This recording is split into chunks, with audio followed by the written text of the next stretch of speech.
Motorway M6 corruption scandal. NAB Karachi team को बड़ी कामयाबी मिल गई है। मुलजिम आशिक कुलैरी से 44 करोड़ रुपए की रिकवरी कर ली गई है। मुलजिम आशिक से नैब ने 30 करोड़ रुपए गुज़श्ता रोज रिकवर किए। करोड़ रुपए 5 रोज कबल रिकवर किए गए। मुलजिम आशिक कुलैरी साबिक वज़ीर कानून सिंध ज़िया लंजार का पर्सनल असिस्टेंट है। मुलजिम आशिक कुलैरी की निशानदेही पर 5 लग्जरी गाड़ियां भी रिकवर हुई हैं।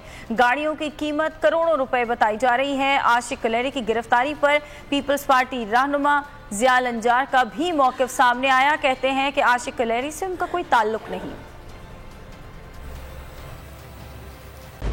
खूने नाहक बहुत पी चुकी ये जमीन, अब कोई दिन में ये खून उगलने को है। खत्म हो जाएगी ये तमाशागरी, वक्त पलटेगा रोजे जजा की तरह। ये जो पेशावर में ताजा लहू है बहा, एक क़यामत करेगा फलक पर बपा।